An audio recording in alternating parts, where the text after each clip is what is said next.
Hallelujah. എല്ലാ ദൈവമക്കൾക്കും സ്നേഹവന്ദനം അറിയിക്കുന്നു. ടുഡേയ്സ് മെസ്സേജും ടൈറ്റിൽ ബഹുമാനം അന്വേഷിക്കാമോ, യു സീക്ക് റെസ്പെക്റ്റ്. ഞാൻ 5:41 വായിക്കുന്നത്, കർത്താവ് പറഞ്ഞത്, ഞാൻ മനുഷ്യരോടുള്ള മാനം വാങ്ങുന്നില്ല. ഹല്ലേലൂയ.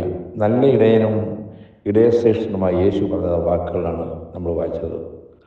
അതുകൊണ്ട് തന്നെ ആയിരിക്കണം അപ്പോസ്തലനായ പൗലോസ് പറഞ്ഞത് 1 തെസ്സലോനിക്കർ 2:6, ഞങ്ങൾ മനുഷ്യരോട്, നിങ്ങളോടാകട്ടെ മറ്റുള്ളവരോടാകട്ടെ മാനം അന്വേഷിച്ചിട്ടില്ല. അങ്ങനെയെങ്കിൽ ദൈവദാസന്മാരോ ദൈവജനമോ മറ്റുള്ളവരിൽ നിന്നും മാനം അന്വേഷിക്കാമോ? ഇന്നുള്ള ദൈവമക്കൾ, വിശേഷാൽ കർത്തൃ ശുശ്രൂഷയിലായിരിക്കുന്ന ദൈവദാസന്മാർ മിക്കവരും മറ്റുള്ളവരിൽ നിന്നും മാനം അന്വേഷിക്കുന്നവരാണ്.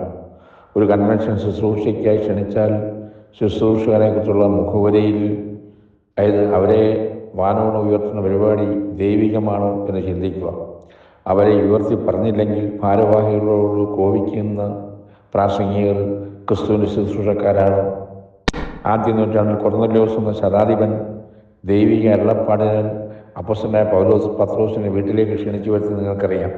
പത്രോസ് അവിടെ എത്തിയപ്പം തന്നെ ജാതീയ പാരമ്പര്യ ആചാരപ്രകാരം കൊർന്നല്യോസ് പത്രോസിനെ കാൽക്കൽ വീണ് നമസ്കരിക്കുന്നു. ഉടനെ പത്രോസ് പറഞ്ഞത്, എഴുന്നേൽക്കാം, ഞാനൊരു മനുഷ്യനാണ് എന്ന് പറഞ്ഞ് അവനെ എഴുന്നേൽപ്പിക്കുകയാണ് ചെയ്തത്.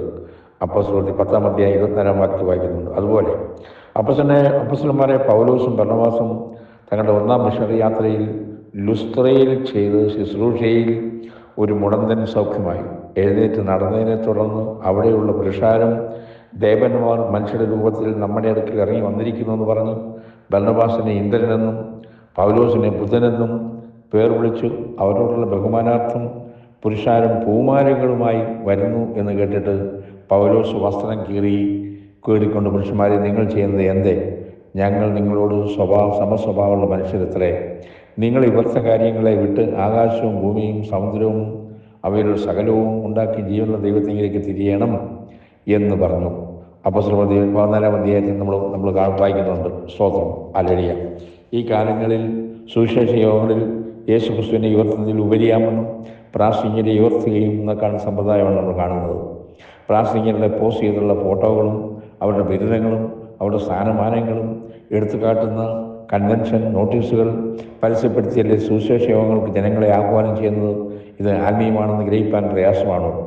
ഹല്ലേലൂയ. നമുക്കറിയാം, ഇന്ന് അവാർഡ് വാങ്ങിക്കാനും 10 പാട്ട് എഴുതി കഴിയുമ്പോൾ അതിന് അവാർഡ് വാങ്ങിക്കാൻ, പുസ്തകം എഴുതിയാൽ അവാർഡ് വാങ്ങിക്കാൻ പോകുന്ന പ്രവണത കൂടിക്കൊണ്ടിരിക്കുന്നു.